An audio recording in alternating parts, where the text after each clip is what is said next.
Hello everyone, my name is Etienne Waldron. I'm a developer advocate at Ledger, and today we will see a little bit about how we can better understand and predict transactions.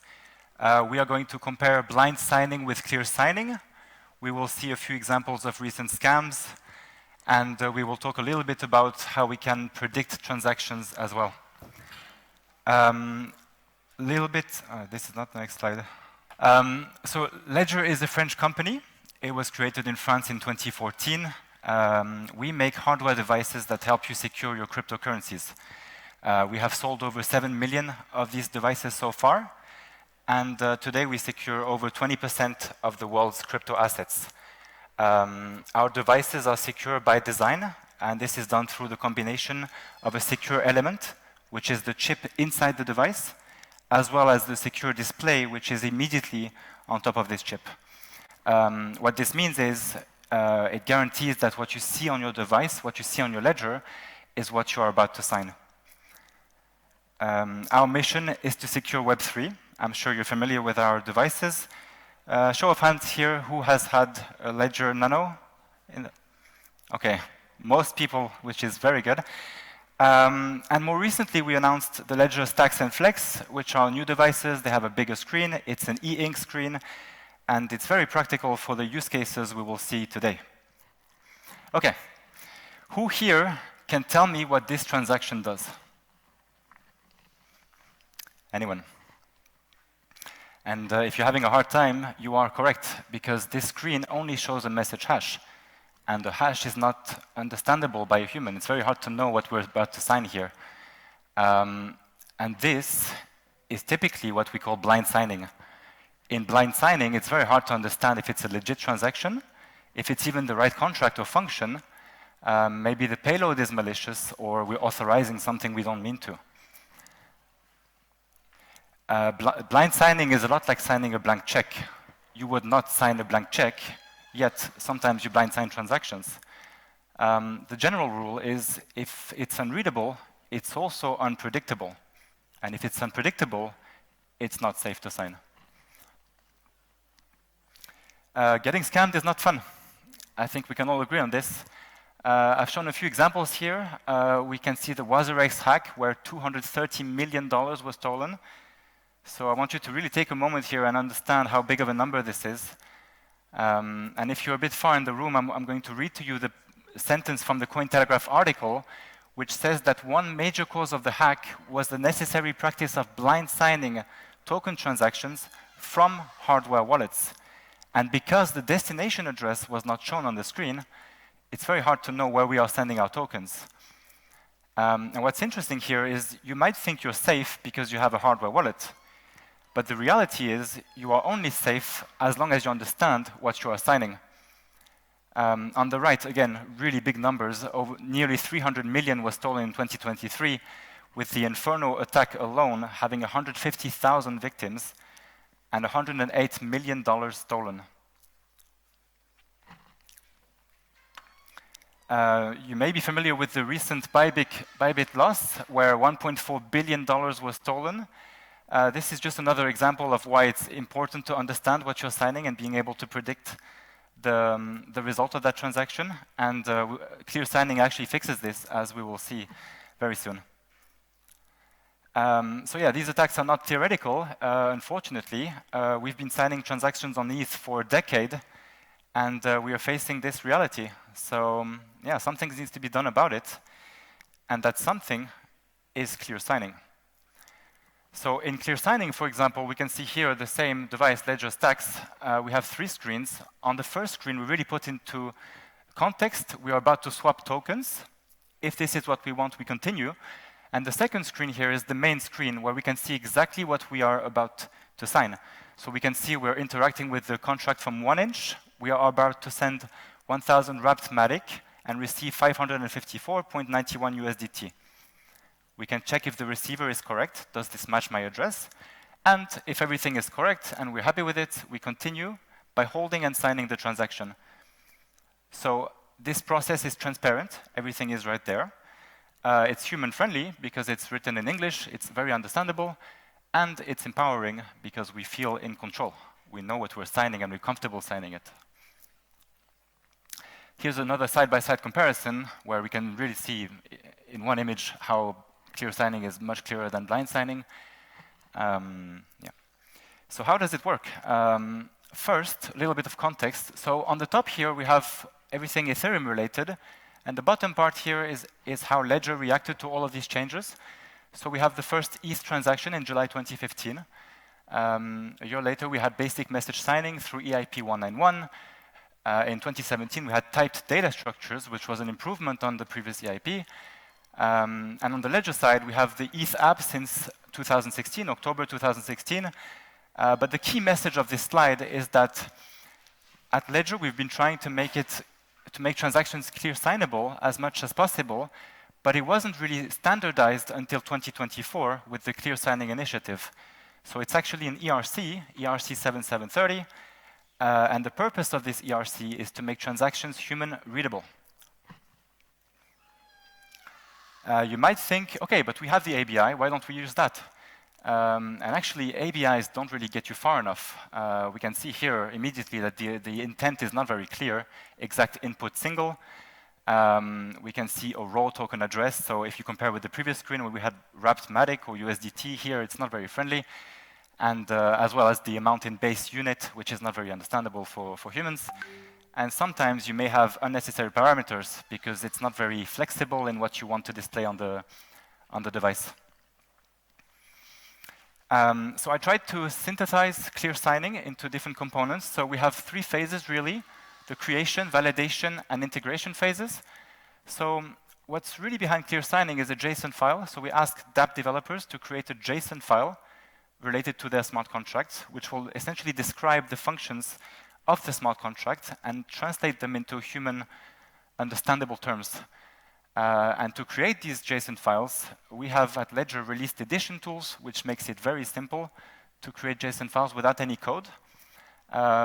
It's really simple. It takes roughly 10 minutes to do, which is very nice. Once these JSON files are done, we send them to a public registry, so it's open and transparent.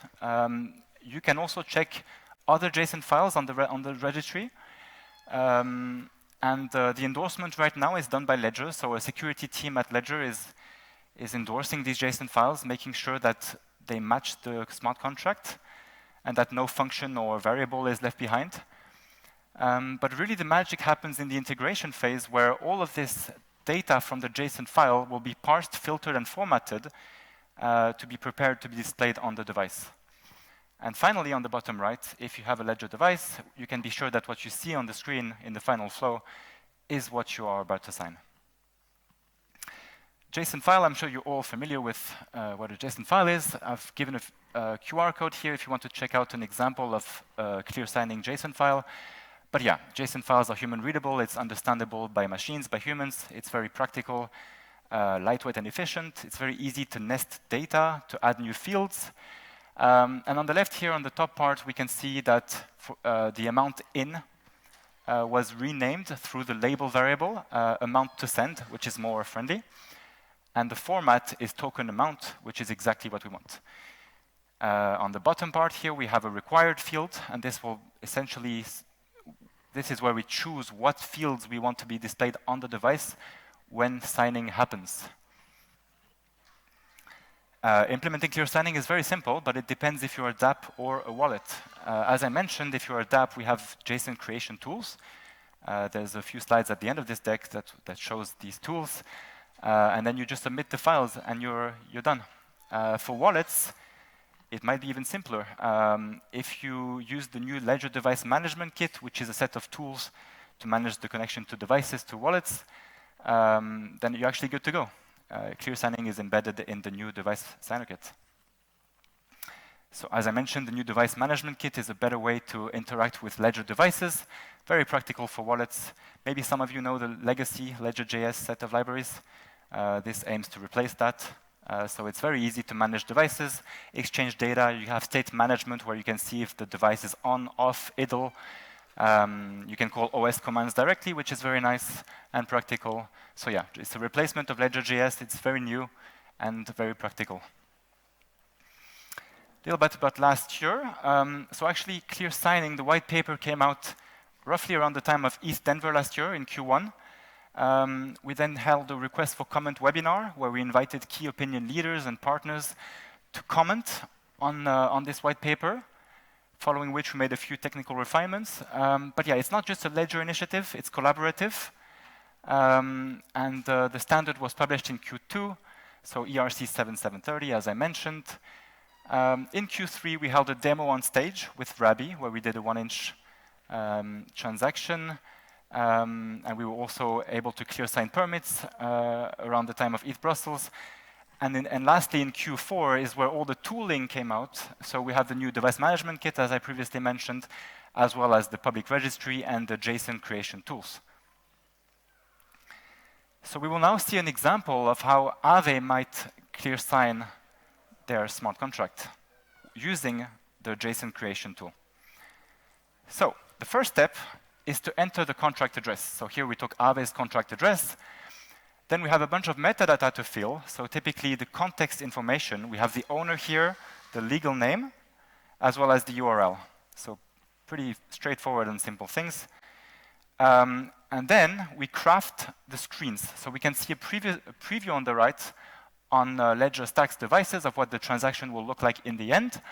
We have chosen to clear sign the borrow operation from the Aave smart contract, which we renamed borrow tokens. We can also choose to dismiss fields, to hide them, every unnecessary field. And yeah, so we've renamed amount, which is not very, which amount are we talking about? And we renamed it to amount to borrow, which is more friendly, as well as the interest rate mode. So yeah, just a form, very simple, with a nice preview on the device. And finally, you just download the resulting JSON file and you submit it to the same registry I mentioned before.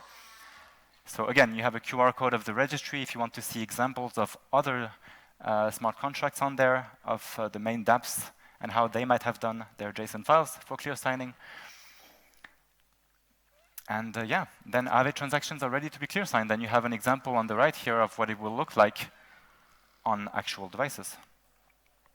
So what's next? Right now, we're really in the phase of education. We're doing many workshops, onboarding many dApps, trying to get as many JSON files on the registry. And we're also looking into clear signing account abstraction and externally owned accounts. But really, although it's very nice to clear sign Ethereum, it's not the only chain out there. So we're also working on other chains, making sure clear signing is not just an Ethereum thing, but a global ecosystem initiative. However, understanding transactions is nice, but it may not be enough. Humans are not perfect. It's possible we make a mistake.